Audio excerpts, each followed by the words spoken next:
All right, guys, I'm going to go ahead and get started. We got about half the class here. Fantastic. Anyway, I am glad to see all of you guys. I'm glad you're here. And I just wanted to start off with a quick overview of where we're at and what we got coming up. Thursday is our midterm. So we'll come in here right at the start of class. I'm going to give you the whole 2 hours to take the test. And there won't be anything else to do other than that on Thursday. What the test is going to cover, I think I've put this up here before, but just to remind you one more time, chapters 4 and 5 in their totality, and then this first section of chapter 6, which is primarily what we're going to talk about today. And you can see that chapter 4 is the big chunk of it, partially because chapter 4 bleeds into chapters 5 and 6 also, because you're still talking about vector spaces when you get into inner product spaces and what we're going to do today on linear transformations. So chapter 4 is a big chunk of it for sure, but there'll be enough chapter 5 and chapter 6 here as well to kind of keep us on our toes as well. In terms of the things that you've been working on, homeworks 9 through 14 are the relevant homeworks for this exam. Homework 14 is actually due tonight. I put all of the problems from tonight's homework on the board up here, and I'm going to be doing almost all of them probably during class today. So you won't have much to do as far as any extra work on the homework. As long as you're here, which you are, you should be able to get homework 14 done. Group work wise, there's 4 group works, 6, 7, 8, and 9. We've already done 6 and 7. I haven't found time to do group works 8 and 9, but I have them here. And so I'm going to be giving them out to you guys by the end of class. And if we have time to work on them today, we will. But if I don't have time to work on them, I at least want you to have those practice problems that you can look at as well. Okay, so that's kind of what it's going to cover on Thursday for our exam. Also, I am going to be running another review session. I did one on Sunday, which was pretty well attended. I would say about 20 people maybe were there, which is fantastic. But if you couldn't make it on Sunday and you would like to come listen to me go through a lot of example problems, tomorrow night in this room, I actually found out I think I can use this room from 7 to 10 p.m. So I'll probably use most of that 3 hours and just go from there. By the way, tomorrow I am planning to basically just be around all day. I'll take a dinner break right before the review session, and obviously I might step out for a short time here or there. But I usually get in by mid-morning, and I have really nothing on my big agenda tomorrow. I might have a couple of advisement appointments, but they're all going to be very short little things that shouldn't be too disruptive. So if you want to come hang out outside my office and ask me questions, you can. Or you can just come into Zoom, and I'll try to turn my Zoom on and have that on all day tomorrow as well. Last thing, I didn't put it on the board here, but you should have gotten an email from me last night with an extra credit quiz.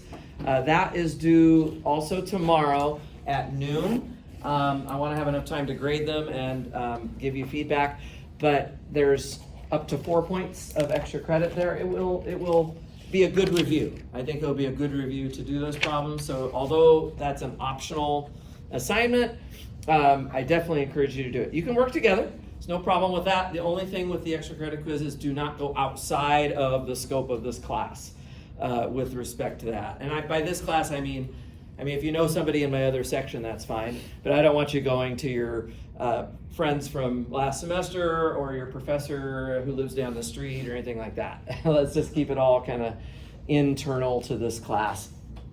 And obviously stay off the internet and so on and so forth. Try to work those problems out for yourself, okay? That's for the extra credit quiz. Any questions about any of that? Of course, there's those sample midterms. That'd be one great thing to spend tomorrow doing, trying a sample midterm or so. And then check how you did on them. The solutions are all posted. By the way, the solutions to everything will be up. As of now, the solutions to everything are up except for the extra credit quiz and this homework assignment. But I'll be posting those up just as soon as you guys get those things turned in. So that's really the upshot of it. Yeah? As well as the group work as well. You have the solutions as well. Yep, those are all in Canvas. Yeah.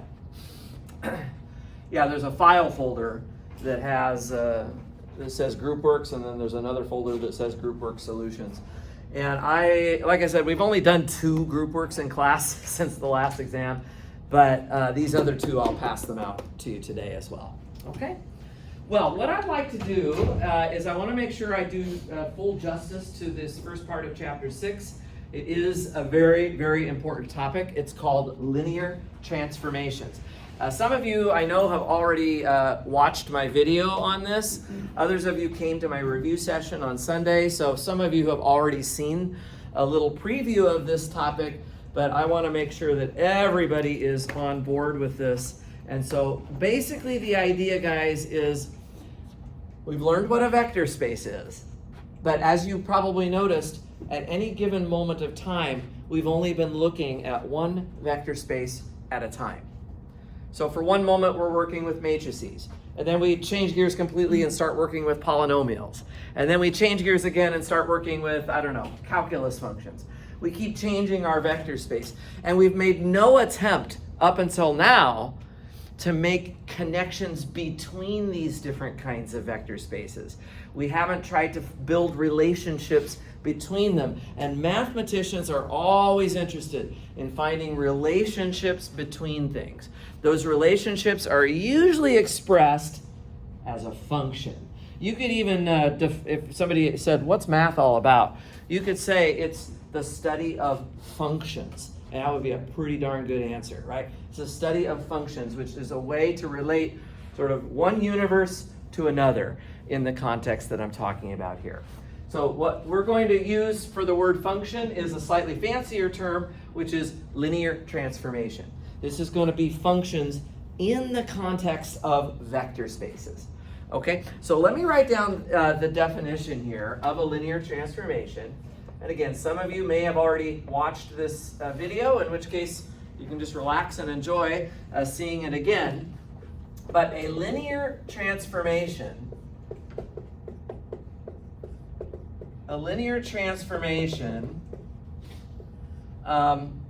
is a function.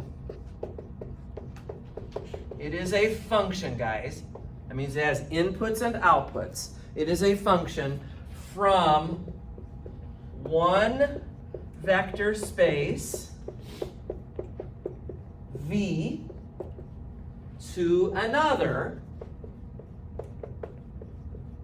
which would be W.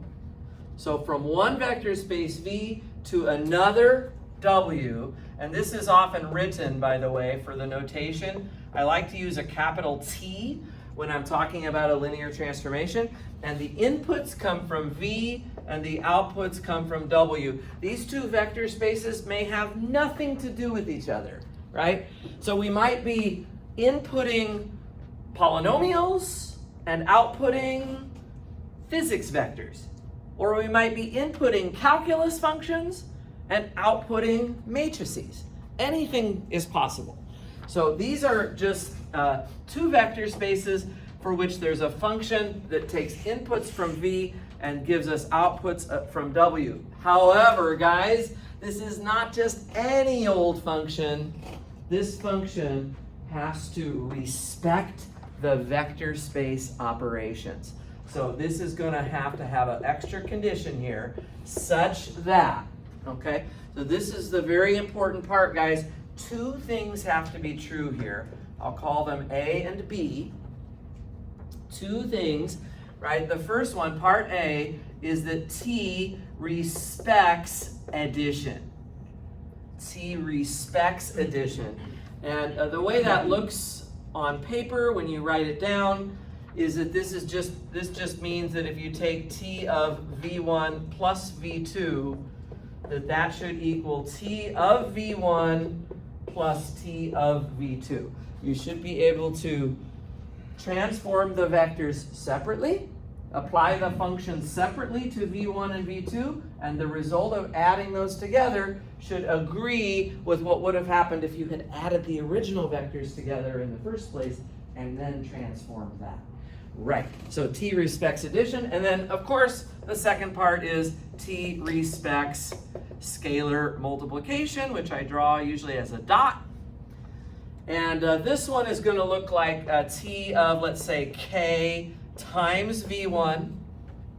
So if I do a scalar multiplication here, I should be able to pull that k all the way out. Right, so it would equal k times t of v1.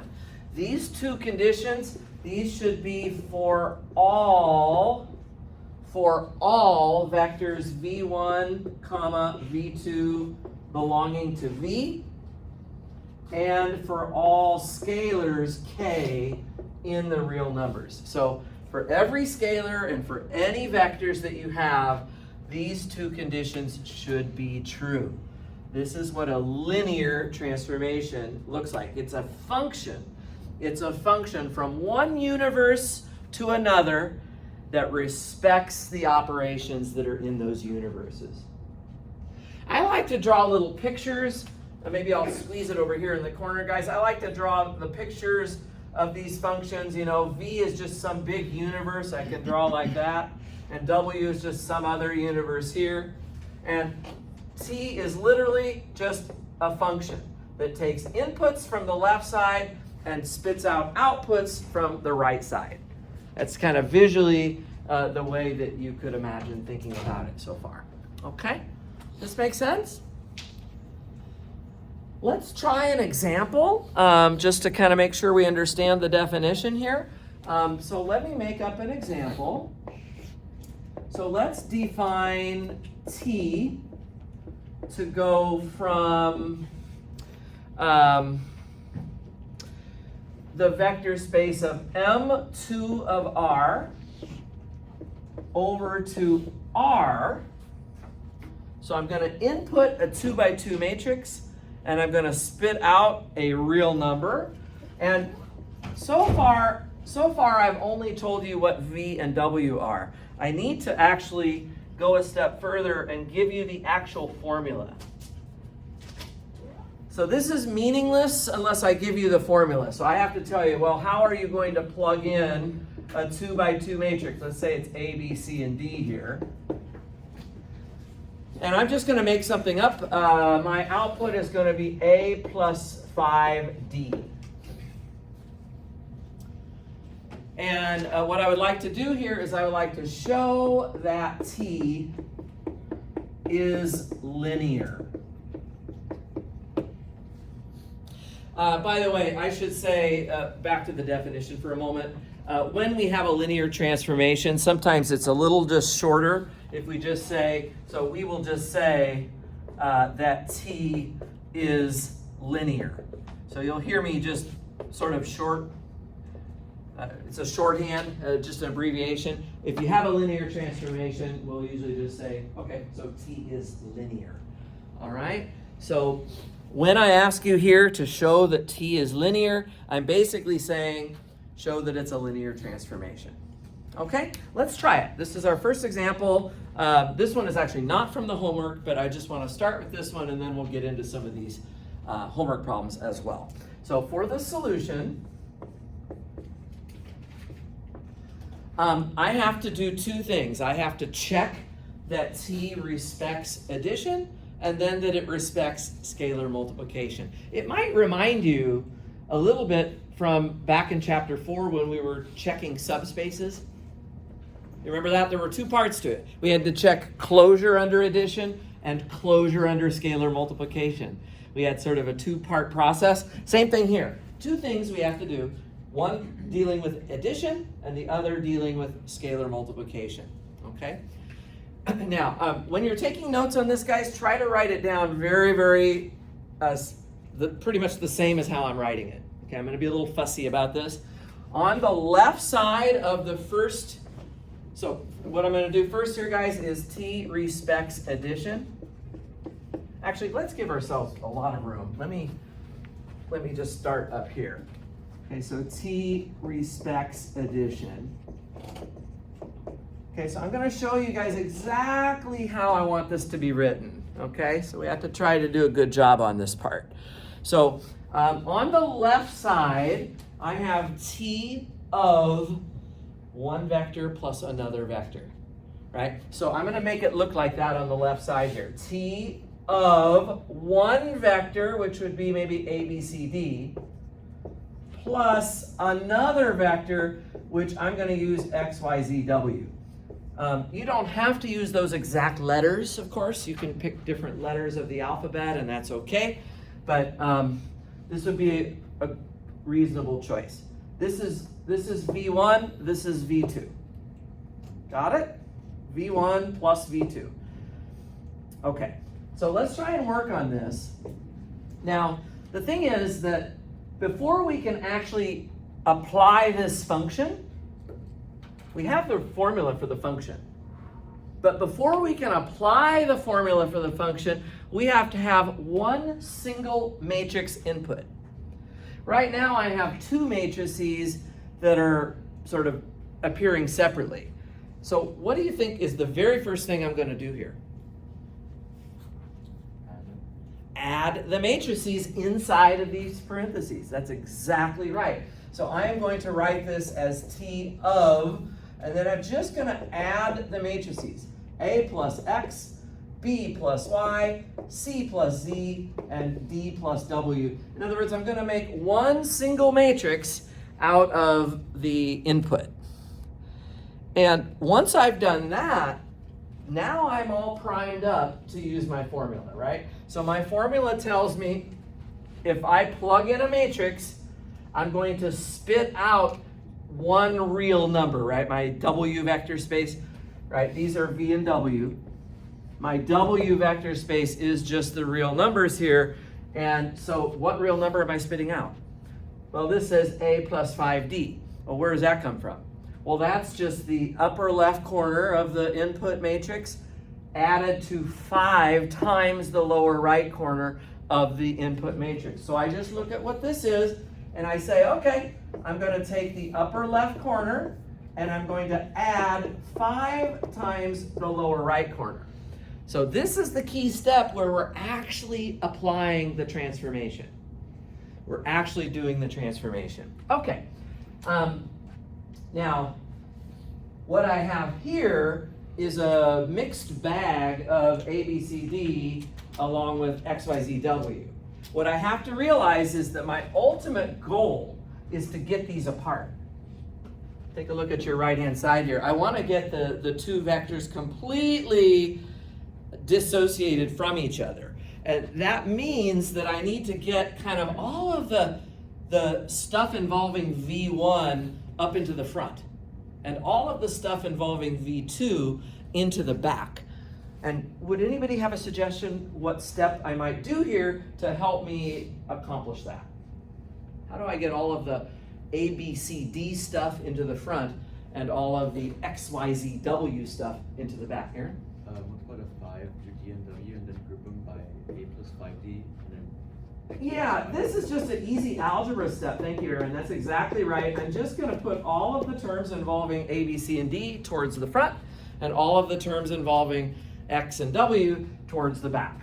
And so it would look something like that. This is just an algebra step. And the reason that I want to do that is that I can recognize, oh, this first thing, that's just T of A, B, C, D, right? And then the second thing, oh, that's just T of X, Y, Z, W, using our formula in the question. By the way, you see, you can't do this problem unless they tell you what T is. You can't do it unless they tell you what the T is. Okay, so that checks it off. That checks it off, guys. Now, what I want everybody to notice here is that on the left side, underneath the left side, I am not writing anything. It is just white space under there. When people get into trouble sometimes is when I see them working on both columns at the same time, and then they end up at the bottom of the paper with you know, something like, I'll see stuff like this all the time, 0 equals 0 down at the bottom, and I'm like, wait a minute, I knew that when I was 3 years old. I don't need you to prove that for me now. So you don't want to do stuff like that. Try to go in one single column down the right side, okay? Don't tempt me with my red pen, guys. Keep these equal signs here, draw them all the way down, make sure this is really very polished, okay? So just the way I've written it here is exactly what I'm going to be looking for. Okay, let's do I think I need a little less room for the second part. Let's do the t respecting scalar multiplication here. This is the second thing we have to check as well. And for this one, if you go back to the definition, I have a k that I'm going to put inside with the vector. So this is going to start off with t of k times just the first vector, which was a, b, c, d. So we have something like that on the left side. My ultimate goal here is to get the k factored out. The common mistake that I see with this is people just yank the k out right away. Just like as the very first thing they want to do. But actually, we cannot just yank the k out of this expression. In fact, quite the opposite. The first thing we need to do is shove it inside the slots of the matrix, right? So the first thing I'm going to do is put that k into all of the slots. So Ka, Kb, Kc, and Kd. And I've got t of that. So it's counterintuitive because the formula looks like the k is supposed to be coming to the outside. But before it can come to the outside, it needs to go all the way inside. All the way inside first, okay? And then I now have one single matrix in front of me, and I can go back to the formula in black here and say, well, how do I evaluate this? Well, it's the upper left corner plus 5 times the bottom right corner. So using that here, upper left corner is Ka, the bottom right corner is Kd, and we put a 5 on that. So it's going to look like that. Looking at what you have here, what is this expression screaming for you to do? Factor that k out. This is where you pull the k all the way out. It's just the algebra of this step, and the k comes out in front. And now I have the k exactly where I want it, all the way outside of the a plus 5d, which is t of a, b, c, d. So now you can wrap it up like that, put a little scalar multiple there, and put our check mark on that. So that checks it off. Okay, so this is how you would verify that t is linear. It respects both vector space operations. Does this make a little bit of sense? Okay, great. I think I'll come over here. I think I'm going to do a couple more examples, and now I'm going to take a look at some examples that are actually from the homework assignment. So if you're going to take notes on the homework, just make sure I'm not going to go in order here. So just make sure that you're writing things up in a method that you can assemble the problems in the correct order later. All right. So if you need to write them down somewhere and then transfer them later, just whatever works best for you. So I'm going to do, as my next example, I'm going to do 6.1, number 6.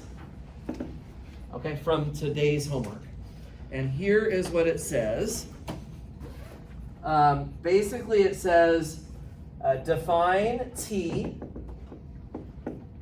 from C0 of AB over to R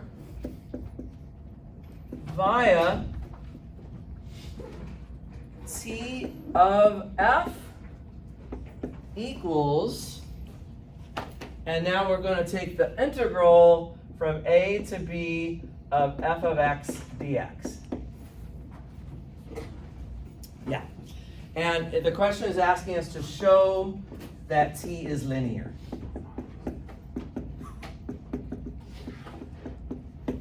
Okay, so this is the next example, and this one is off of the homework for today. don't get scared of this C0AB. I know we haven't written this kind of notation very much. All this means is continuous functions that are defined on AB. It doesn't have a hill of beans of an impact on the solution. It does not matter. It's really just functions. So I'm plugging in a function and I'm spitting out a number again. You can see this is just a number coming out. So again, I'm going to show, for my solution, I'm going to show that T respects both of the two operations, starting with addition first. I usually like to do the addition first, although it doesn't really matter. And so for T respecting addition, on the first problem, I made two matrices. But in this context, my inputs are not matrices, they are functions. So I would probably do something like this. How about T of F plus G? Let's use notation that is compatible with the universe we're working in. So F plus G is a good choice. Now, if we review the last example, the very first step in the last example was to add the matrices together inside the parentheses. But this problem is so abstract that the functions F and G, when they're written like this, they're already added together. Like, how could you possibly do better than what's already written here? So there's nothing to combine here. It's just F plus G as a entity to itself. So you can go straight into doing the integral. And it will be the integral of F plus G of x dx. Okay, so just you plug in the function, you plug out the integral of that function. Anybody know how do we evaluate F plus G of x?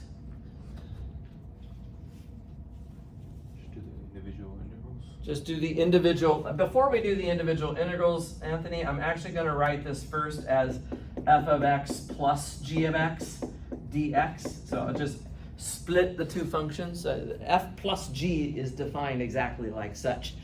And now, yes, that is just the integral from a to b of f of x dx plus the integral from a to b of g of x dx, right? Integration respects addition. This is the key step. And you would have been using this without thinking about it throughout your calculus classes, right? When you have a bunch of terms to integrate, you can just do each one by one. It's exactly what we're doing here. And just to wrap this up, this left term is T of F, and then the term on the right is T of G, and I'm going to put my check mark again. So this is one of your homework problems. Keep in mind that on the left side, I am simply putting white space. I'm not writing anything else down on the left side of these. Same thing here, right? White space always under the left side. White space under that left side, okay? What about the scalar multiplication? We can do that one here. T respects scalar multiplication, which I'm writing as a dot. So this time we're just taking T of K times F. And immediately, because we can't really simplify that, we can go straight into the integral, right? The integral from a to b of K times F of x dx. And what can I do when I'm integrating and I see a constant inside the integrand? Pull it out, right? We learned that in calculus as well. I can pull that k all the way out. So the k comes out into the front of the integral of f of x dx. And that just means that I have the k on the outside now multiplied by t of f, which is exactly what we were supposed to get. Again, I have nothing written underneath the left side. White space there. Equal signs connecting the steps here all the way along the line. Some people in my review session over the weekend were asking me, do I need every single one of these steps? Like if I left one of them out, would that have been okay? If you can kind of see in your head how to go down the line here, like I could probably believe that somebody could go from here to here directly, right? And if you did that, I'd probably be okay with it. Just be careful not to get carried away with skipping like most of the steps and having almost nothing except the first and last thing written down. I would like to see some intermediate algebra in the steps along the way. That's important to include. Questions on that one? We're going to check these off today, guys, as we do them. That's number 6. Let's do one more. Let's do another one. Unless there's a question there on that one. I'll come back over here again and let's try another example. Also from the homework. I'm going to do another homework problem now.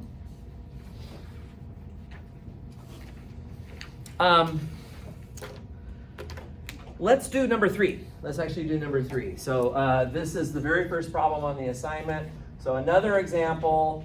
This one is 6.1, number 3. Problem 6 that we just did had to do with integrals. And now problem 3 is about derivatives. So it's kind of just a reasonable turnaround. I'm going to define t to go from C2 of I over to C0 of I. Again, this is V and this is W, guys, right? Now, people get a little bit scared of these notations. So it's like, well, what is this thing and what is this thing? These are vector spaces we haven't spent a lot of time with, but they're just calculus functions. The 2 up here just means I'm going to be assuming that I can take 2 derivatives of the function. And the 0 just means it's, you don't have to take any derivatives of it. It's just some calculus function. It's just a continuous function of some sort. Okay, so anyway, try not to get scared off by these notations because they end up having nothing to do with what you actually have to write down. Right, okay, and then how am I going to define this on number 3? It says t of y equals y double prime plus a1 times y prime plus a2 times y. So it's just this formula here is given to us, and the question is exactly the same. Show that t is linear. Show that t is linear again. So let's do one more example of this right now. Okay? So for the solution, actually, again, I think I'm going to need more room. So let's do it right over here. Why am I doing so many examples? Isn't this just the same thing again? Well, the issue is that in every one of these universes, the way it looks on paper keeps changing, right? The first example was all about matrices. This example was all about functions. Now we're going to do one involving derivatives. So I like to do lots of examples because we have lots of different vector spaces that we have explored. So it's nice to see how it's going to look in all of these places. Okay, so t respects addition. Let's start with that. Let's start with t respecting addition here. And that means I have to take 2 functions. What you call your functions doesn't really matter. You know, I might actually just use the f and the g again. Okay, even though this was given as a y, there's nothing that says you have to use y over here. You can use whatever letters you want. I would probably recommend not to use x here because x reminds me of an input variable, not a function itself. So if I want to think about functions, f and g are a really good choice. Okay? Well, what is t of f plus g? Well, I just look at the formula they gave me and I just say, oh, that's going to be f plus g double prime plus a1 times f plus g prime plus a2 times f plus g. The a1 and the a2 also don't really play much of a role in this problem. They are just scalar functions of some sort. Doesn't really matter. But this time we're doing derivatives instead of integrals. And isn't this nice? Isn't this nice to see that 2 of the most common things we ever did in calculus, which were derivatives and integrals, they both are linear. They both respect addition and scalar multiplication. By the way, I was joking with the review session people on the weekend that if derivatives or integrals were not linear somehow, if they did not respect addition and scalar multiplication, I would be out of a job. I would not have this job. This class would not exist. It's because calculus is linear that linear algebra is helpful for it, right? If the derivatives and integrals did not respect addition and scalar multiplication, then all of this vector space theory that we've been learning would be unhelpful to us when we want to do, for example, a differential equation, which is what this is, by the way.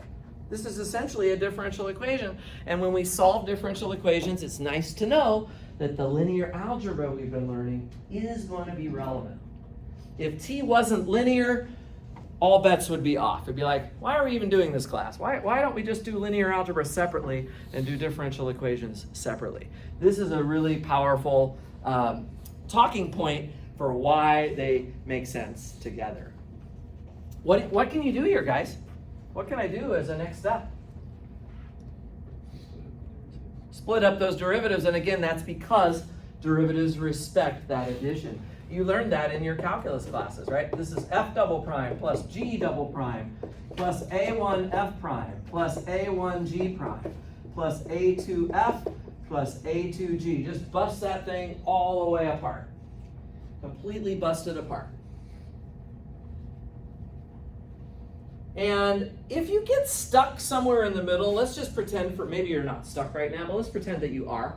If you get stuck at some point in the middle, just kind of go down a little ways and remind yourself what you're trying to end up with, right? At the end of the day, if we look at our first definition here, we want to have the t of the two things separated. So if it helps you to sort of see where you're going, this is totally fine to just skip down, give yourself a little extra room to do this. Because when I see it like this, I'm like, oh, I want to put all of the f parts in front and all of the g parts in the back, yeah? I could just see that that's what I want to do. Because my next question to you guys was going to be, well, what do you want me to do with this whole big mess? Group all the f's together and group all the g's together. That's exactly right. So if you kind of lost your way a little bit, feel free to kind of jump to the end so that you can see, all right, I'm going to put all the f parts in the front. And then I'm going to put all of the g parts in the back.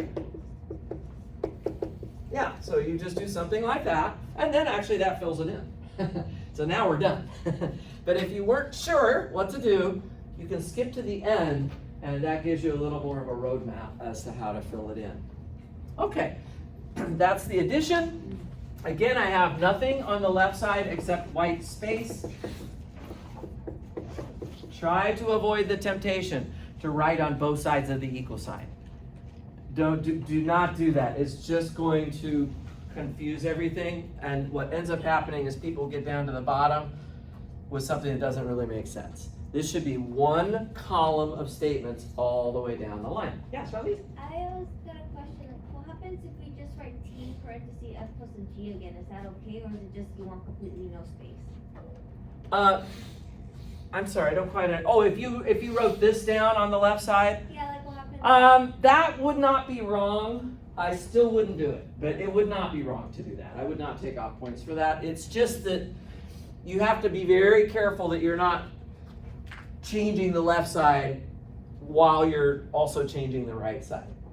This is the problem, right? When people start doing edits on both sides of the equal sign, it's much more confusing than if you sort of have a solid foundation here that doesn't change, and your only steps are going on one column over here. This is the best possible way to write it down. I've been doing these for half my life, right? This is exactly how you're going to want to write that down. Okay, let's do the scalar multiplication. T respects scalar multiplication.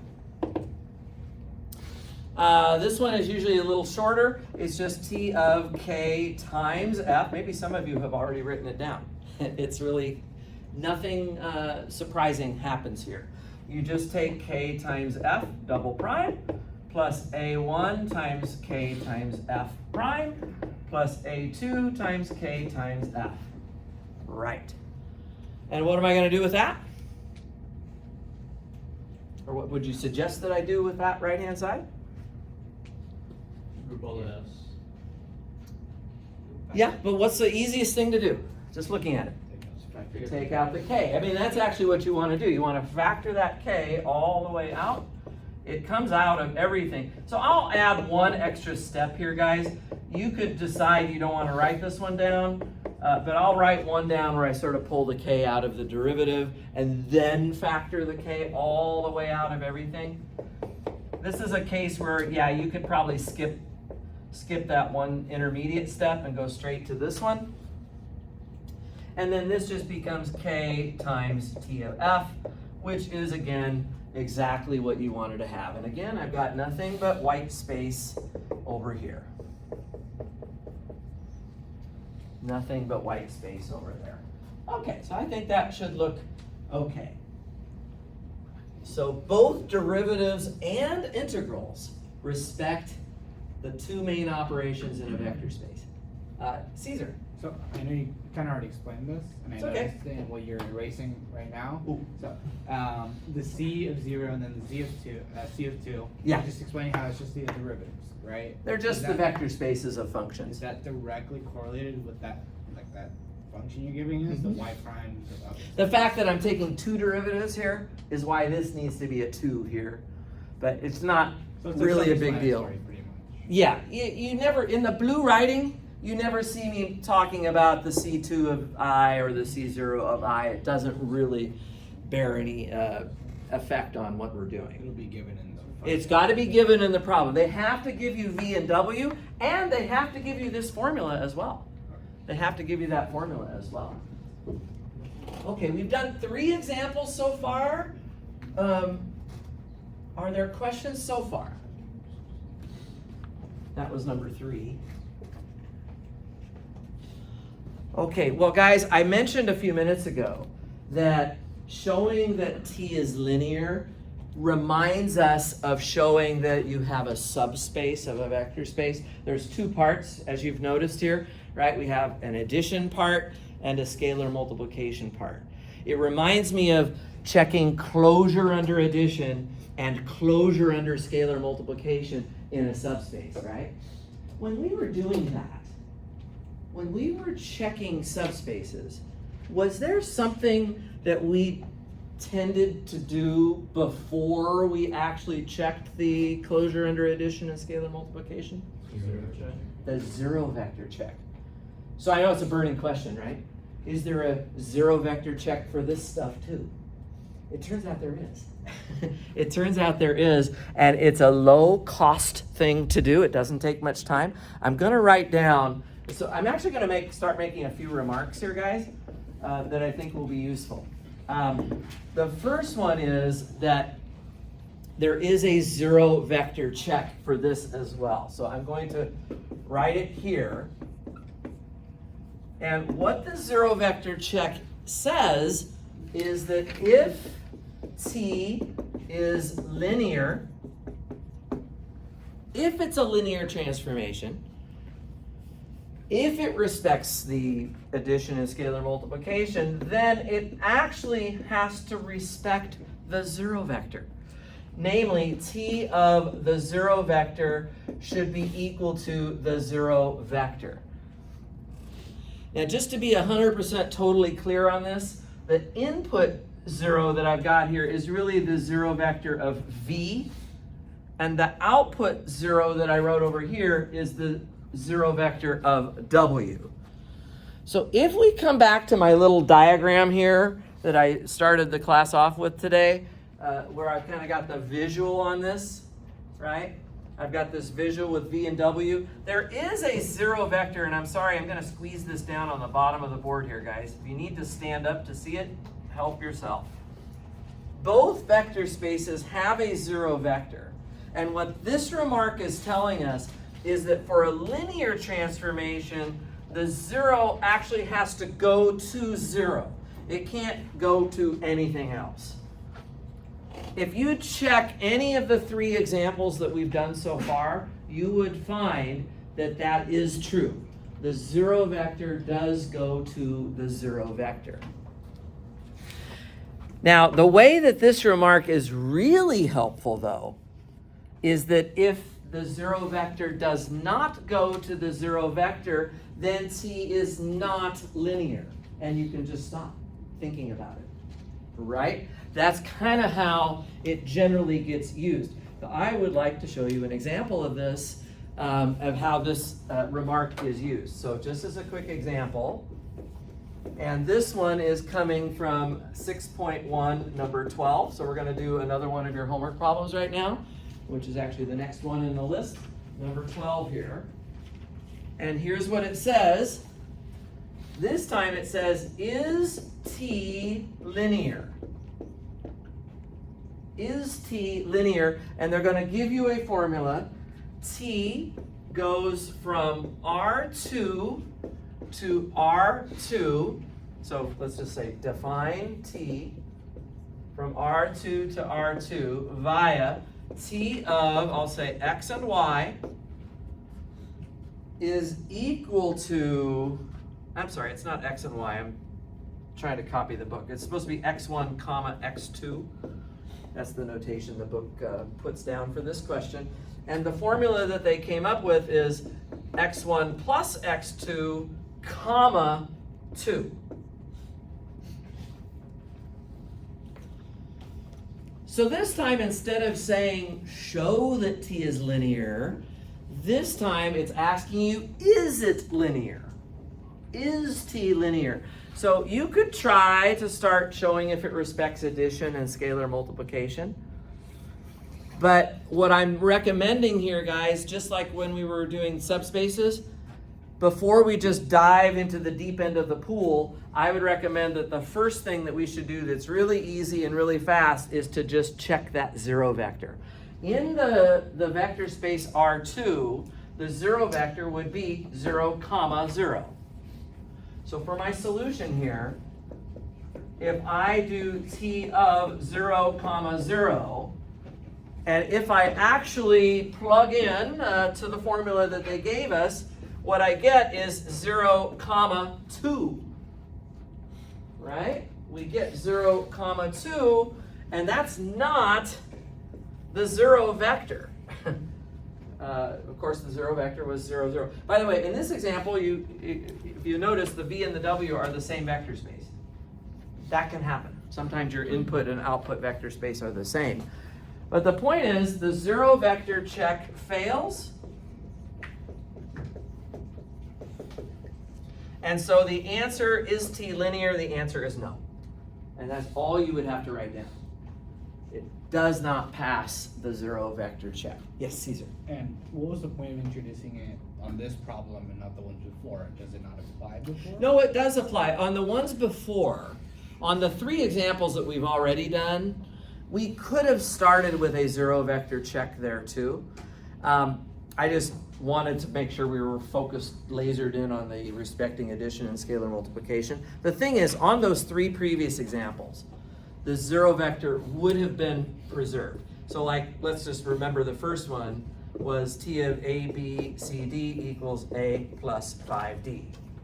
If you check your zero vector here, right, you would plug in the zero matrix in this case, because that is your zero vector, and when you plug in those values onto the other side, it would check out.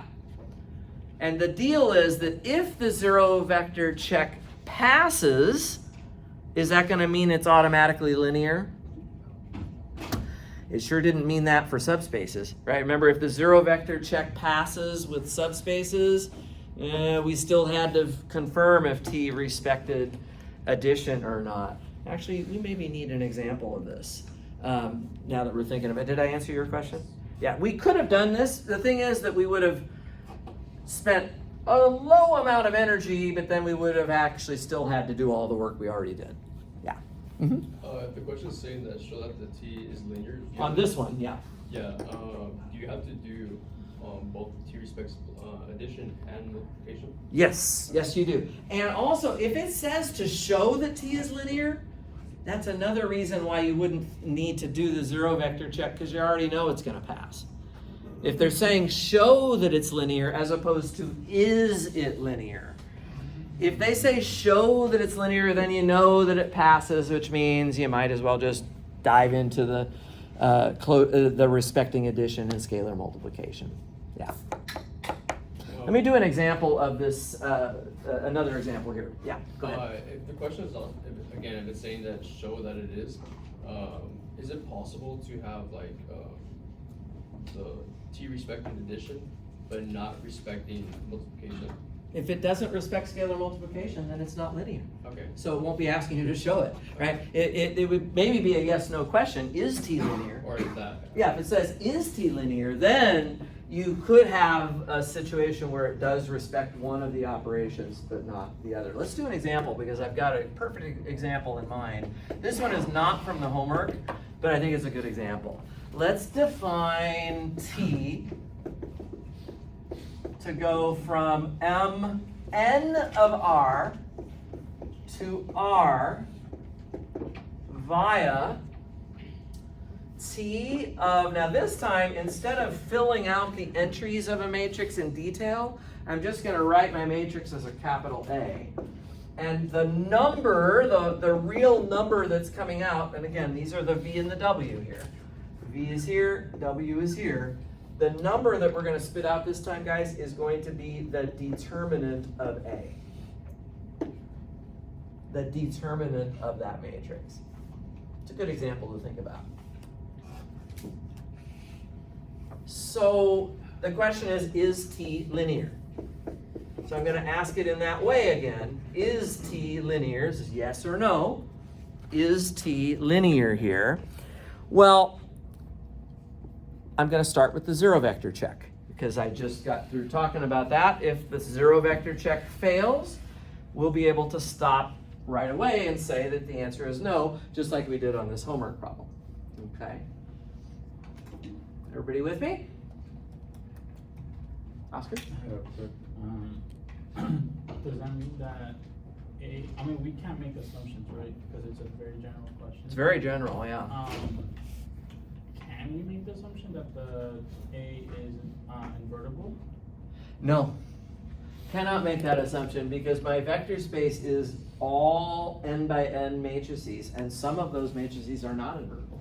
But we don't, it's a good question. We don't really know anything about A here. It could be invertible, but it might not be.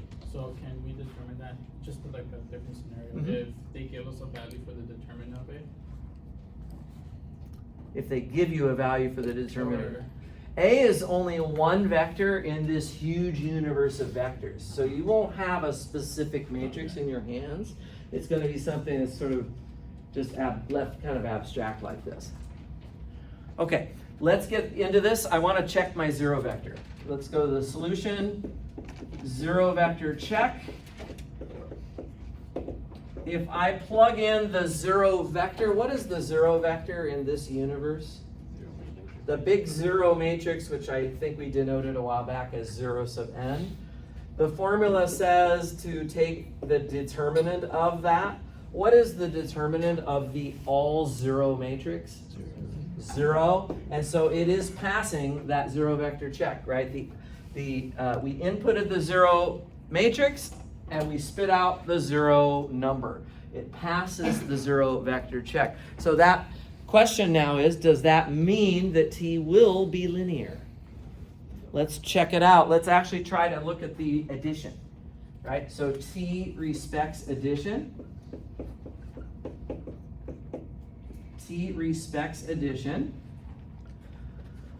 Let's try it. If I do t of, let's say, a plus b, let's suppose I have two matrices A and B here.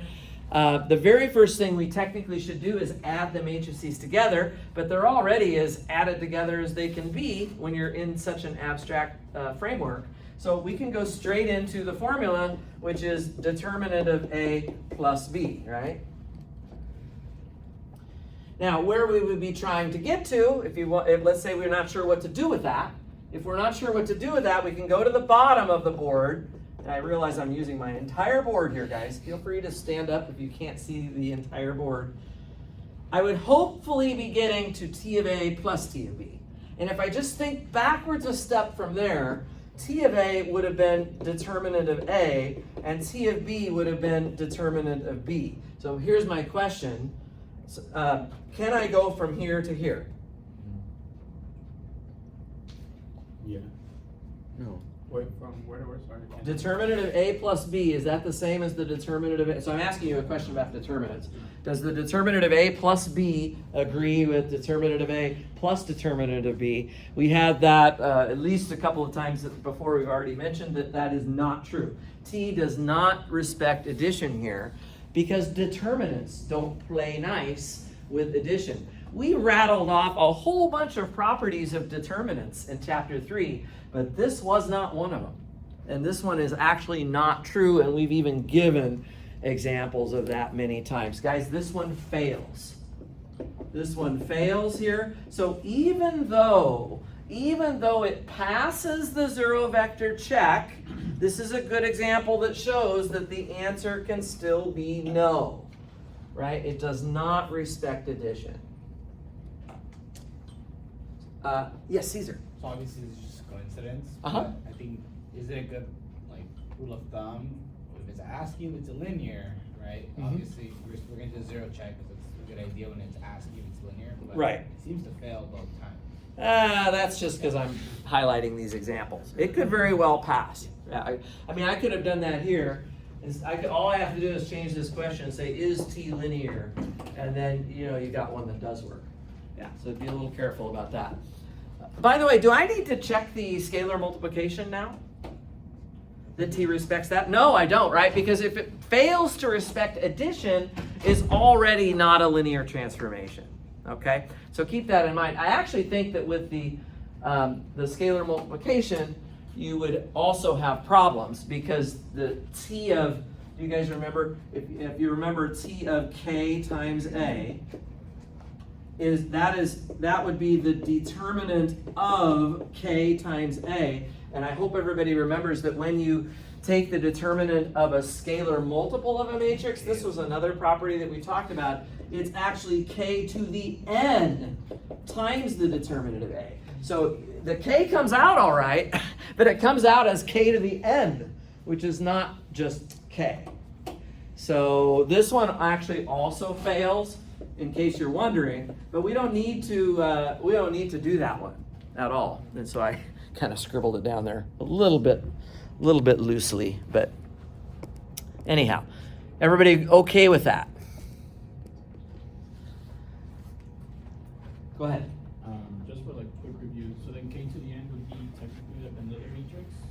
K to the N is a number. K is a scalar. Yeah. So K to the N is just a number.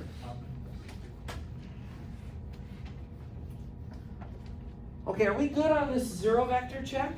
If it fails, we can say no right away. But if it passes, then it's up in the air. Then you really should check if T respects addition or scalar multiplication. All of that, guys, was remark number 1. This says remarks. That was number 1. I have another thing I want to share with you. I'll call this one now as remark 2. And this one says that if T is linear, so if T is linear, I've managed to keep this definition up here for the whole class so far. That means that T respects addition and scalar multiplication. What I'm going to say here is that if T already respects addition and scalar multiplication, then it actually respects all possible linear combinations of the vectors that you have. So then T respects linear combinations. Let me show you what I mean. If I have T of C1 times V1 plus C2 times V2 plus ... plus Cn times Vn, if I have all of that, that's a linear combination being plugged into T. But let's remember, T respects linear combinations. It respects these plus signs and these scalars. You can bust it completely apart. right? This is C1 times T of V1 plus C2 times T of V2 and plus dot dot dot dot dot plus Cn times T of Vn. T will actually respect that entire linear combination, which is pretty cool. That's just putting together both of these two basic properties. So let's do an example from the homework on this. I'm going to do, let me get the right one here. I'm going to do number 31 right now. I'm going to do 31 and 33. So let's do an example. So again, I'm not going in order on the homework problems, guys. Homework 6.1, number 31. And let me write it down. This says, let T be a function from P2 of R mapping to P2 of R. Let this be linear. So assume it's linear. Assume that it's linear. By the way, that's totally different than everything else we've done so far today. Everything else we've done so far today, I've given you a formula and I've asked you, is it linear? Yes or no? Or show that it's linear. This is different. This is saying, let it be linear already. Suppose it's already linear and then satisfying, so it's a linear transformation, satisfying T of 1 equals x plus 1, T of x equals x squared minus 1, and T of x squared equals 3x plus 2. Assume that T has those properties, and then what I want to do is find T of any quadratic polynomial. Let's say ax squared plus bx plus c. Determine T of any quadratic polynomial. Right.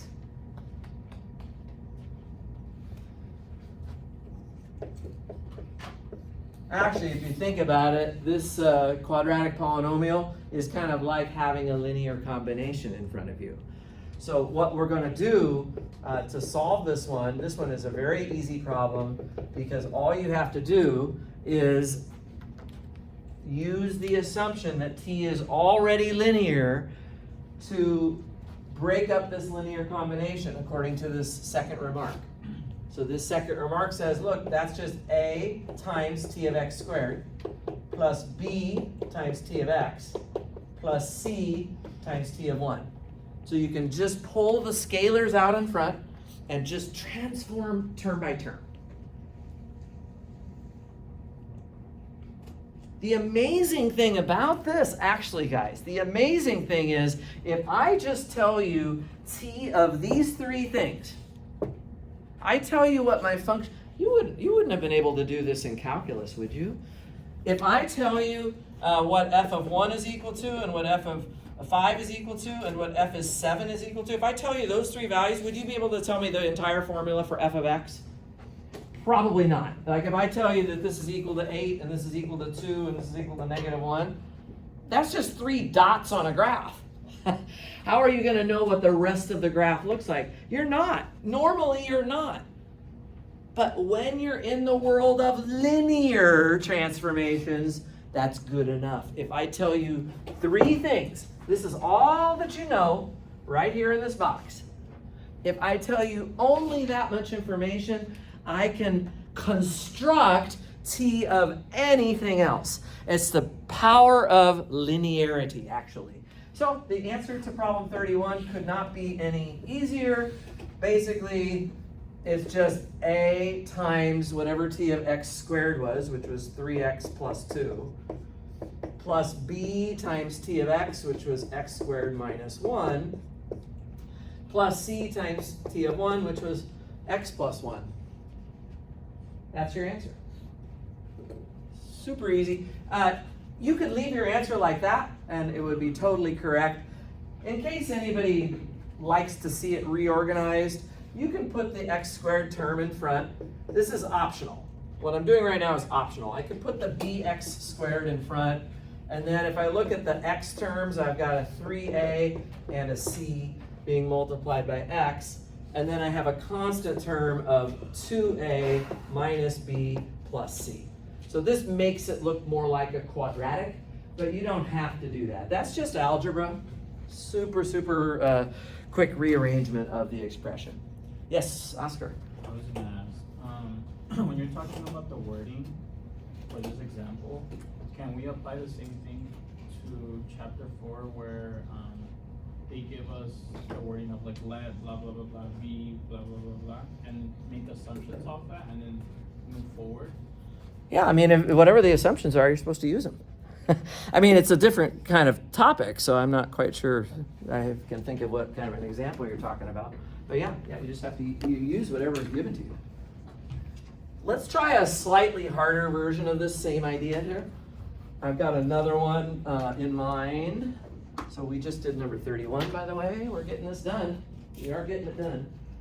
I'm going to do 33 next. It's also going to be the same kind of thing, but it's just a little trickier.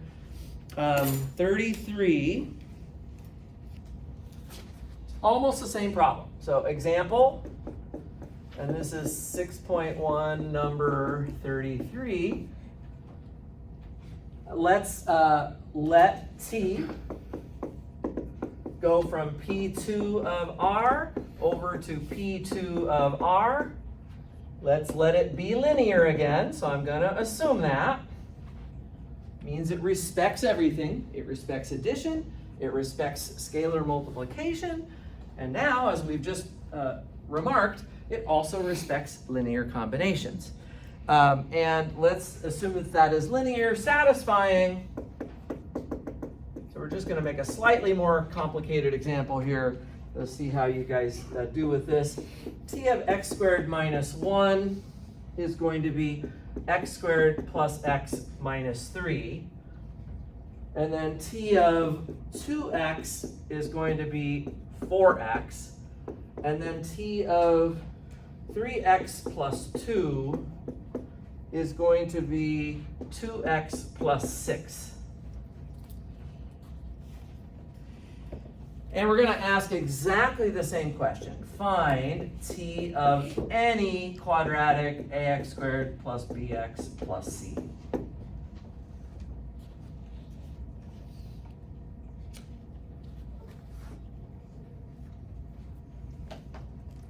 So my approach to this is literally going to be the same as the approach to the last problem. I'm going to calculate, t of ax squared plus bx plus c by doing this as my first step.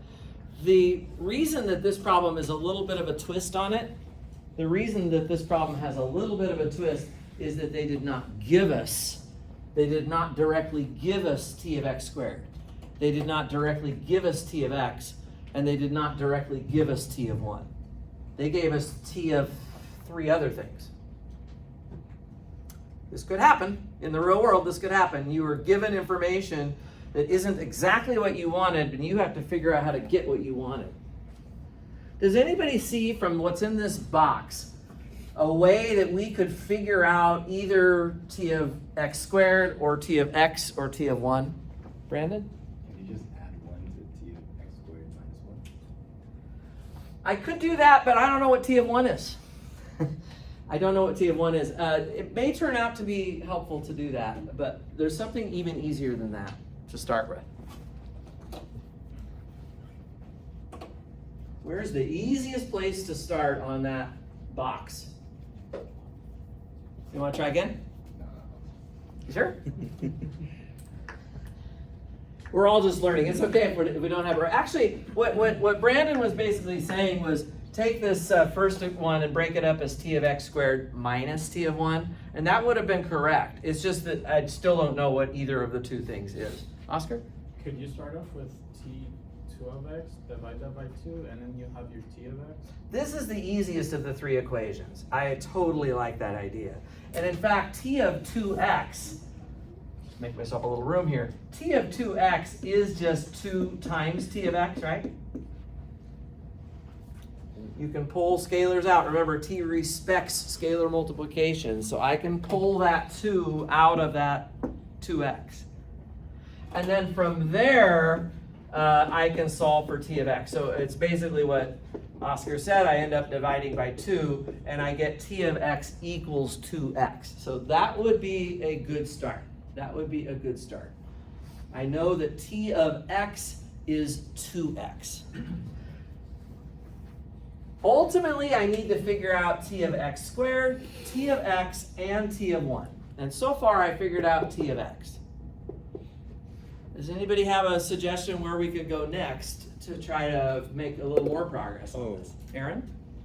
Could we subtract from the third one 3 by t of x? I do want to use the third one next. Yeah. Instead of trying to do any algebraic operations, though, I would literally just take what's on the left side and just bust it apart. So in other words, this is 3 times t of x plus 2 times t of 1. Right? If I think about what's right here, 3x plus 2 can be broken down as 3 times t of x plus 2 times t of 1. And I already know what t of x is. T of x, we worked it out, it was 2x. So it's 3 times 2x plus 2 times t of 1. And 3 times 2 is 6. So we just get 6x plus 2 times t of 1.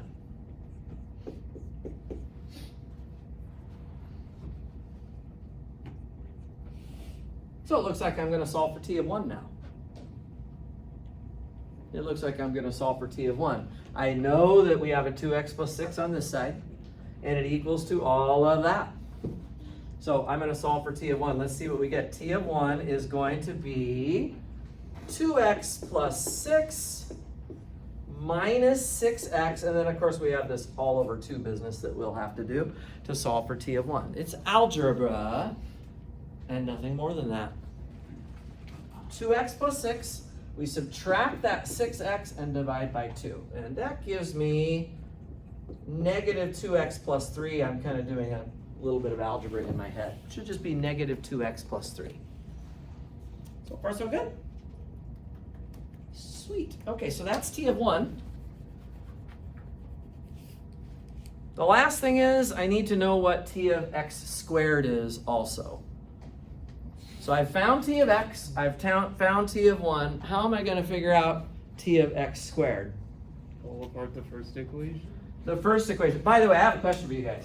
Would this be correct? Oh, t of x squared, that's t of x times x. Don't write this down.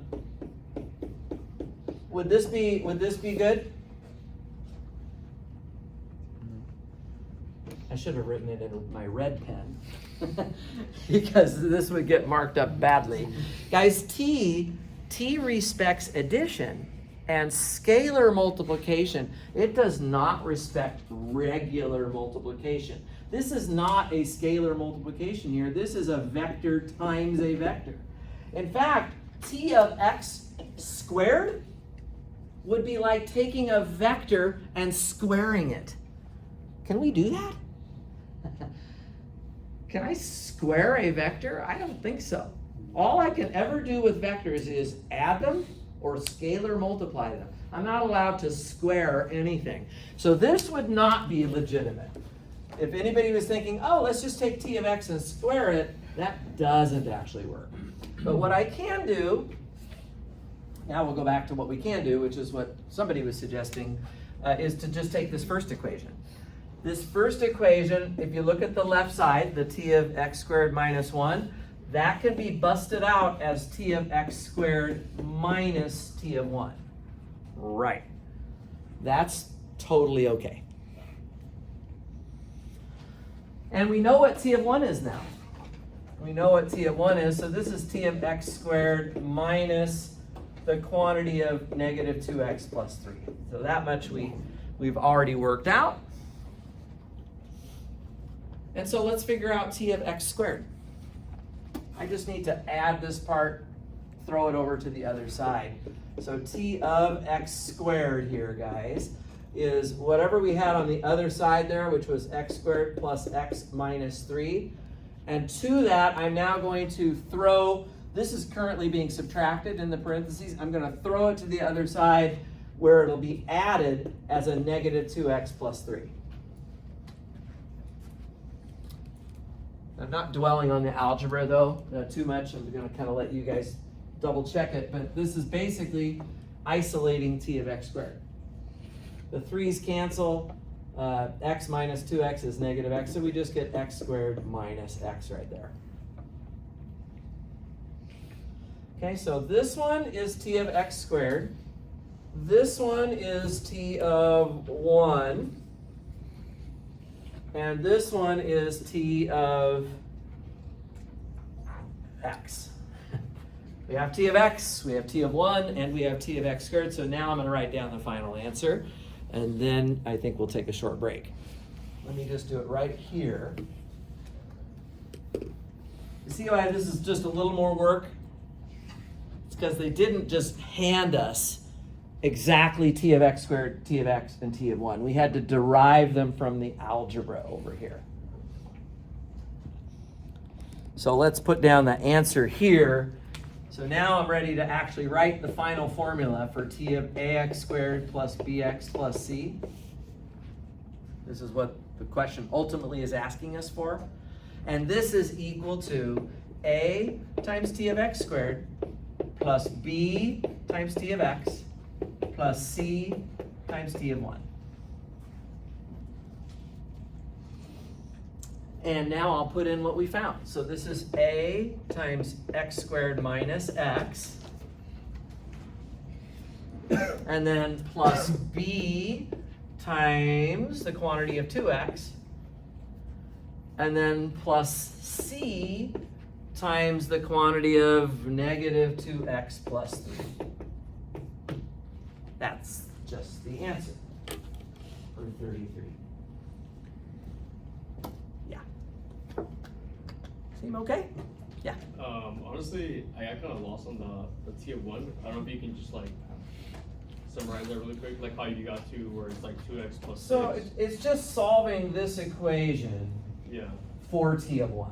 Like I understood how you got to the 6x plus 2t1. This one? But everything Yeah, to so the, it's everything just- to the right side, I kind of like. It's just algebra. So you just take this 2x plus 6 here, Yeah. which is what everything's equal to. Yeah. And you just subtract this part away from it. So 2x plus 6, okay. subtract that, and then divide by 2. Okay. Okay. Yeah. Cool. Everybody okay with the rest of that? Let's see how I'm doing here. Okay, great. Anything else on this idea of remark 2?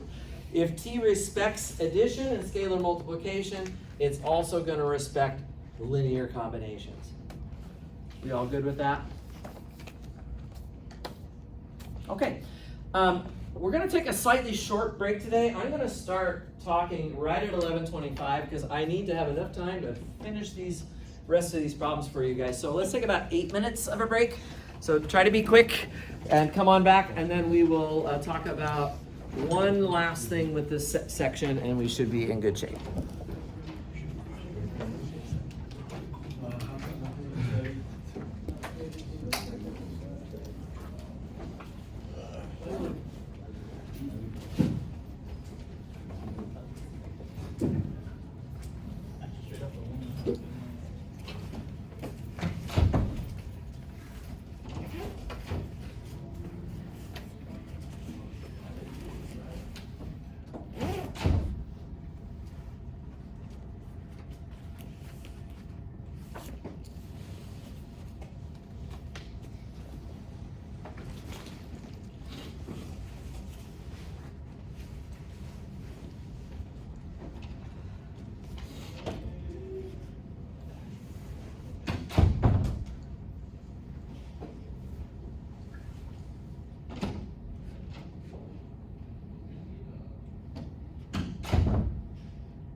way, somebody was telling me during the review session that you guys are not able to see your grades anymore. Is that true? Yeah, I wonder what's going on with that. like on Canvas, there's just a lock symbol for it. On the grades? Yeah, like, Like channel grade calculation isn't available. or yeah, like 12 grades are restricted. Is that just for my class or for all your classes? That's for your Just for class. yours. That was happens for all my math classes too, though. Really? That's just like all my math classes that has happened like in the middle of the semester. Really? Yeah. Something like that for my other math classes. It's just this That's bizarre. Yeah, I somebody told that I had no idea. Of course, I'm not the tech person that you might hope that I am. So I'll have to talk to the IT about that. I had no idea. I wasn't trying to have that be locked, but apparently it's not been for the whole semester though, right? I think it was after you put in the grades from midterm. For the midterm. Yeah. Oh gosh. Okay, so I will have to go figure out what happened. I don't know why it would have done that. I think it's like a setting in Canvas itself that you can do. That I have to do. Yeah, but Okay. I'll ask the IT people because if I try to do it myself, I could lose all the grades or something. It would not be good. It's bizarre.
Good morning, guys. start.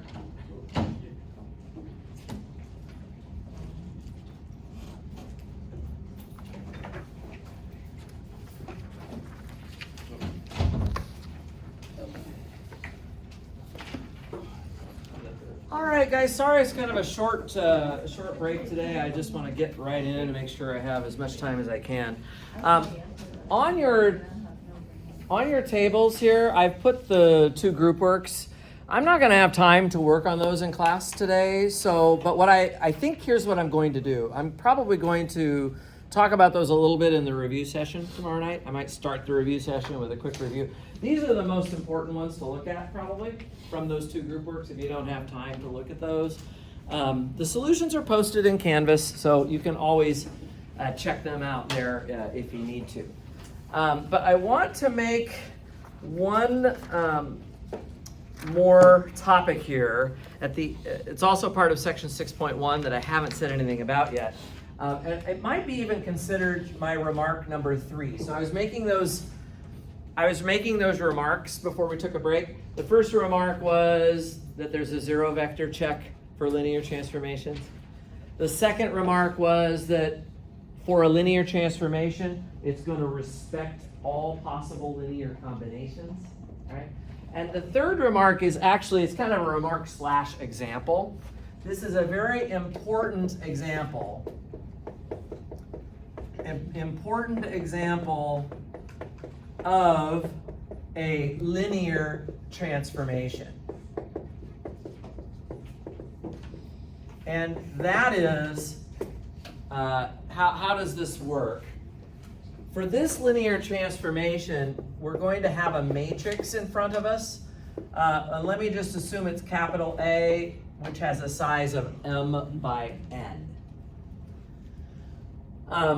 Now, although that's a matrix, although this is a matrix, this transformation has nothing to do really with the universe of matrices. Instead, the matrix is going to be used to create a transformation from two other vector spaces. So we can define T from Rn to Rm, and please be careful to note the order of the m and the n.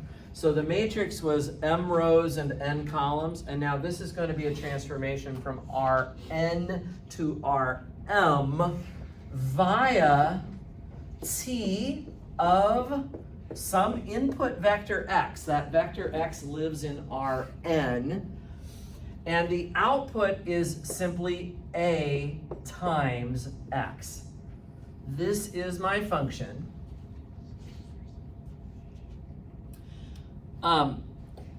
Just note the sizes here. So this x right here is living in Rn. I'm going to think of it as a column, so it would be an n by 1 column. And so on the right-hand side, you're taking this m by n matrix, and you're multiplying it by this n by 1 column. And when you do that, what size do you get out of that calculation? If I take an m by n matrix and multiply it by an n by 1 column, what's the resulting size? M by 1. M by 1. This is just matrix multiplication. So m is the first number, and that 1 is the last number. It's m by 1, and that's reflected in, look at what your W vector space is, right? So you have your V and your W here, and that is the result. And what I'd like to show you is that in this situation, so here's actually what the remark is.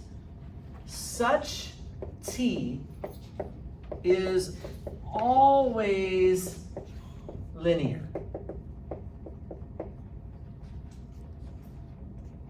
If you create this kind of a transformation, it is always linear. You can change the matrix capital A all day long. It doesn't matter what the actual numbers in the matrix are. What you have in front of you will always be linear. And let's just verify that, okay? So I'm just gonna verify that T respects addition. Let's just check that this always gives us a linear transformation. So how's that gonna look on paper? Well, I take T of, I have to plug in two vectors added together. I'll say X and Y. So we do T of the quantity of X plus Y. And the way the transformation works is we multiply by a capital A. So this becomes A times the quantity of X plus Y. And what do you suppose I'm going to do with this? Bust it out. Bust it out, absolutely right. This is just A times X plus A times Y. And sure enough, that is just going to give us T of X plus T of Y. So there you go.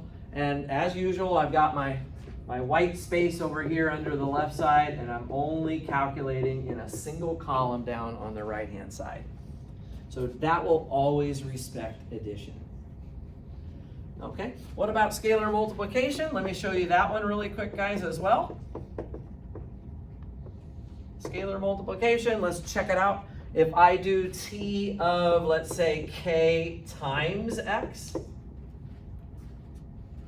So if I have some scalar K times X and I want to apply T, well, I just take my matrix A and I multiply it by K times X. That's how the function works. And what do you suppose I'm going to do with this expression here?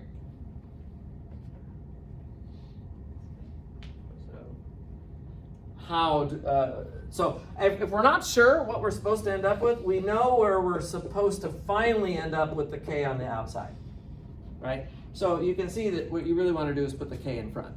And normally you can't switch the order of anything, but when it's just a scalar, it's totally no problem. So I can put the K in front and then put the A times X after that. Kind of like a quick recap of before the break. There was something about removing the constant out of the matrix and it be Kn. That was with determinants. Determinants. Yeah. Okay. Mm-hmm. Okay, so T respects my two operations, and therefore this is always linear. This is called, by the way, such T is called a matrix transformation. It's called a matrix transformation when you're using a matrix to basically drive the function. So if there's a matrix around, then anytime you have a matrix around, guys, you can make a linear transformation. It will go from Rn to Rm, and here's the formula for it. Let's do some examples, because this is really not anything too crazy. I'm going to do the ones from the homework, which is number 20 and 23.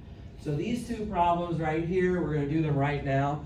They basically are this exact topic. So let's just talk about it. Basically what this is going to say, so for an example, I'm going to do homework 6.1. Let's start with number 20. And what it says here is determine the linear transformation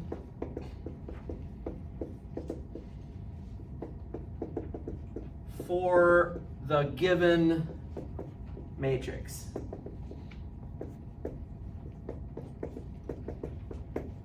So I'm going to take a matrix and I'm just going to make a linear transformation out of it. So on number 20, the matrix is A equals 2, -1, and 5. And then on the second row, 3 and 1 and -2. So they just give you that matrix. When it says determine the linear transformation, you might be wondering, well, what exactly does that mean?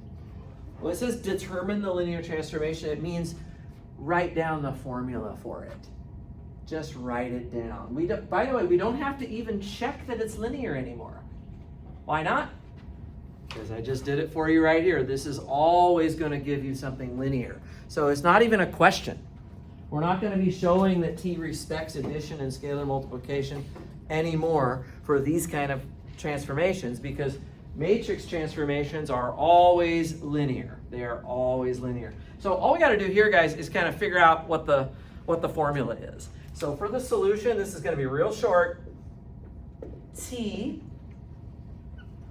Now, I should point out, when you have a matrix transformation, it's always going from R something to R something. And I'm wondering if anybody can tell me what the numbers are that should go into those boxes there for this problem. First of all, what's the size of this matrix? 2 by 3. Okay, so if we just look at our little setup here, if m is 2 and n is 3, then just have to remember that you have to switch these. 3 and 2. Now what I've put here is not actually the linear transformation yet. I'm not done yet. This is just telling me what v and w are for my formula, but I need the formula. I need to know, well, what is the formula? Like, what is t of x, y, z? If I plugged in 3 slots, which is what R3 would have, the question is, well, what is the formula? Well, the formula is A times XYZ. So let's just put that down. Here's my matrix: 2, -1, 5, and 3, 1, -2. And it's just being multiplied by X, Y, Z. So you literally just have to actually do this matrix multiplication now. I'm taking a 2 by 3 matrix times a 3 by 1 column. The result of that should be a 2 by 1 column. Let's use our knowledge of matrix multiplication here, guys, to just multiply this out. First row is 2x minus y plus 5z, and the second row is 3x plus y minus 2z. That's the answer to number 20.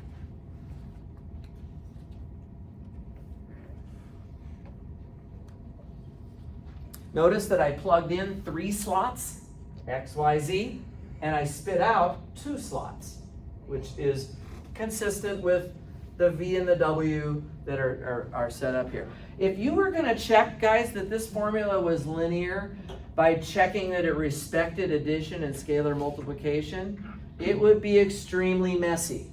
You would have 6 different letters going on, because you'd have to have the x, y, z, and you'd have to make a second vector, which might be, I don't know, RST. You'd have to add them together. You'd have to plug them into the spots that you see in the matrix and then bust it apart. It would be a mess. It would be a mess to confirm directly that this one respects the operations. But because I've done it here for you once and for all, anytime you have a matrix transformation, it's automatically linear. And you can save all that work. Yeah, question? We did some examples earlier where we're using a matrix. Does that same statement apply?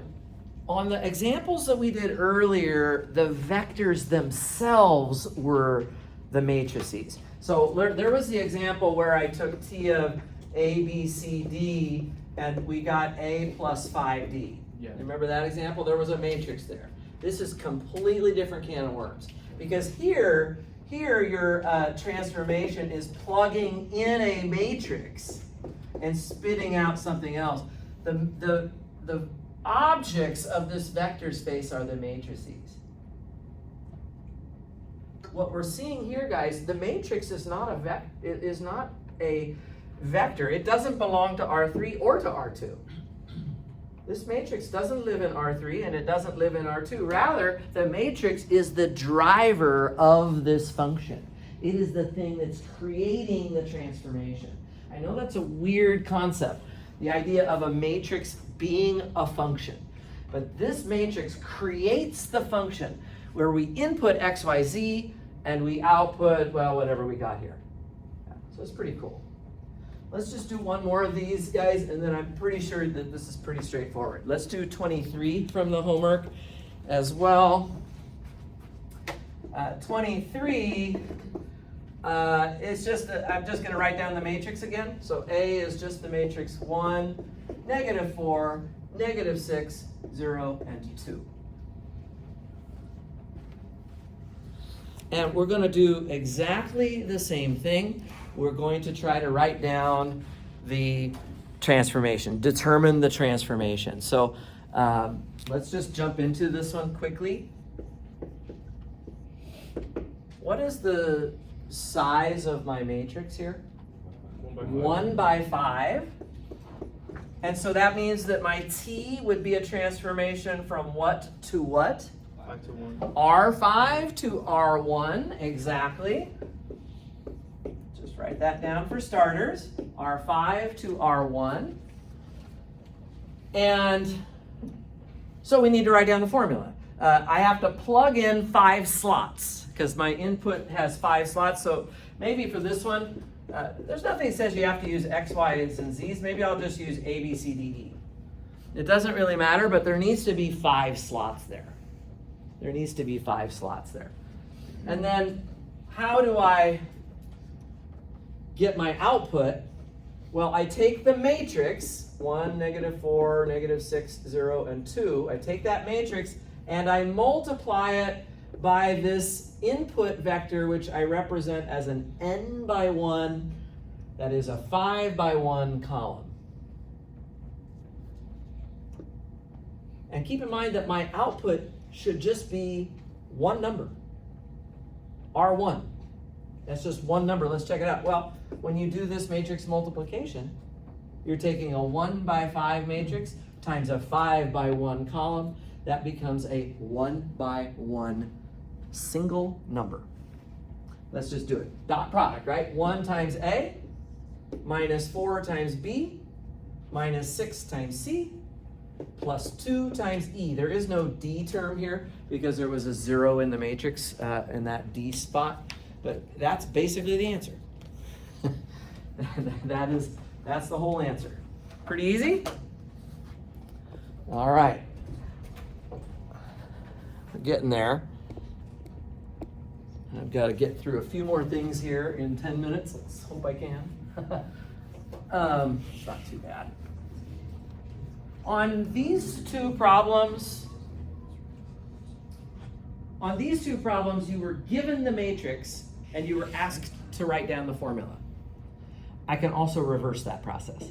I can give you what looks like a matrix transformation and ask you, what's the matrix?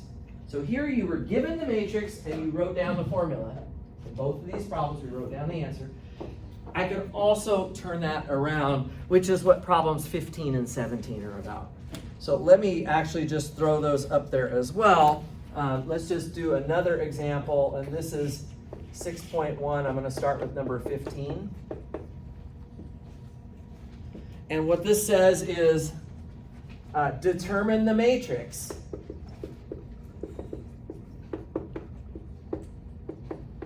Determine the matrix for the following formula. So on 15, it's T of, they used X1 and X2 here. And the output is going to be, the first slot is X1 plus 3X2, comma. The second slot is 2X1 minus 7X2, and then comma. And the third slot is just X1.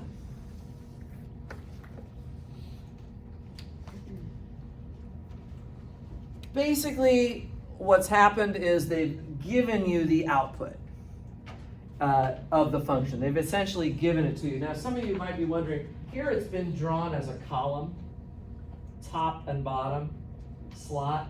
So over here, you see it's kind of been presented as a row. But I just want everybody to understand that that's really no different than if they gave it to you like this. So I'll write it this way, even though they didn't do this in the book. The book doesn't like to draw things as columns because it just takes too much vertical space in the book. Yeah, the book would be twice as thick if everything was drawn out in a full column. But this is basically what you have. By the way, can somebody tell me this T goes from R what to R what? Can you tell me? It goes from Rn to Rm.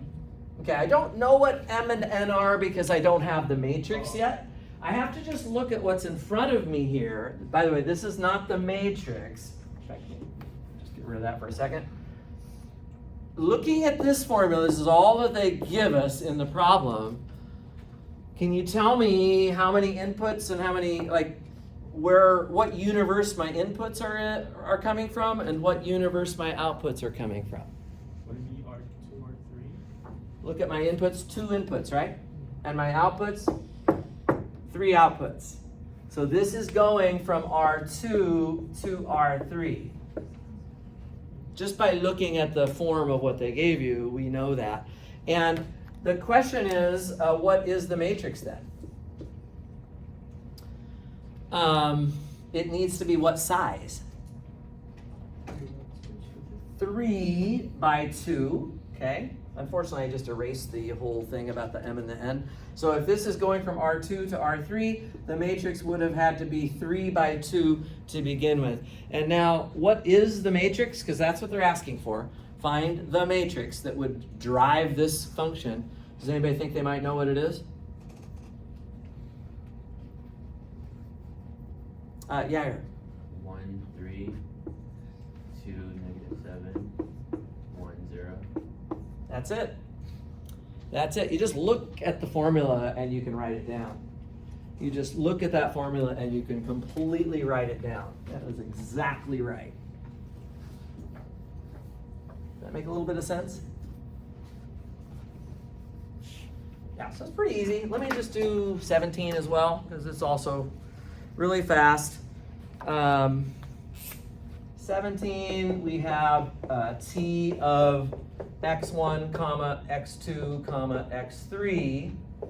And the output of the formula is going to be x1 plus 5x2 minus 3x3. Okay, so we gotta go fast. Fast, fast, fast. What is my V and my W here? T is going from what to what? R3 to R3 R2, my bad. to, how about R1? There's only one slot on that output. That was a comma right there. That's okay. Yeah, no, that's a subscript. So R3 to R1. So can somebody tell me what will be the size of the matrix? 1 by 3. 1 by 3, that's 1 row and 3 columns. And does anybody think they can put the numbers in there for me? And don't stress about it. That's it. That's the matrix. It's just that easy. In general, just as a quick remark, so that's 15, 17, 20, and 23. I have one problem still on the board, which is 28. To do that problem, I have 2 minutes. I think I can do it. To do this last problem, I just need to make a general comment. So in general, we're almost done, guys. In general, a matrix transformation. So this is just kind of a remark within this whole section. A matrix transformation T going from Rn to Rm, it will always be driven by a matrix A. In fact, I might even write the matrix A kind of on top of that arrow. There's always a matrix driving it, and the matrix A is M by N, as we've already discussed. And there is an easy way to write down what the matrix is in any scenario. Now here you were, on these two examples, you were able to write down the matrix just by looking at the whole formula, but sometimes that whole formula might not be completely given to you. which is what 28 is going to show you. Basically, here's the thing, and you should write this one down, guys, because this is helpful. Basically, if you want to create the matrix in general, you do it just column by column.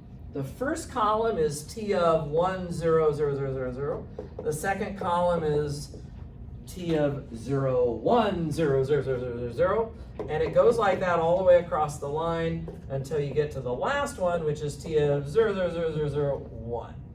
And that is a general procedure for writing down the matrix.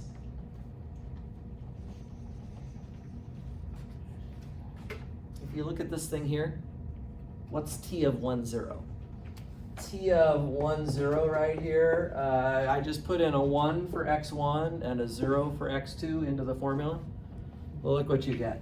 If I put a 1 for x1 and a 0 for x2, I get 1, 2, 1, which is exactly the first column of the matrix.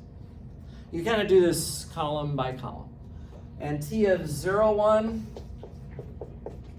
if I just put a 0 for x1 and a 1 for x2, I get 3, -7, and 0, which is exactly the second column of that matrix. So the columns of A are literally just transforming the standard vectors of Rn.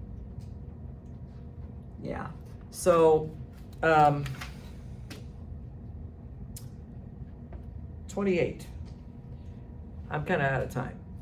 So I think what I'll do, it's just one problem. If I had 3 more minutes, I could do it, but I don't want to keep you guys too late. What I will do, it's okay. What I'll do, I'll make a short little video and I'll just send it to you for number 28. I'll do it like during my next hour, during my break, okay? So I don't want to keep you guys past time. So why don't we call it good for now? I did the whole thing except for 28. Any questions about anything here, guys, with matrix transformations and linear transformations?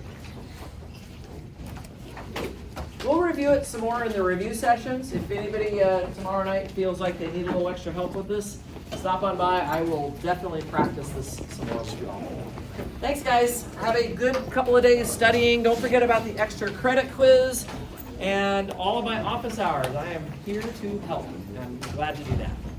Bye for now.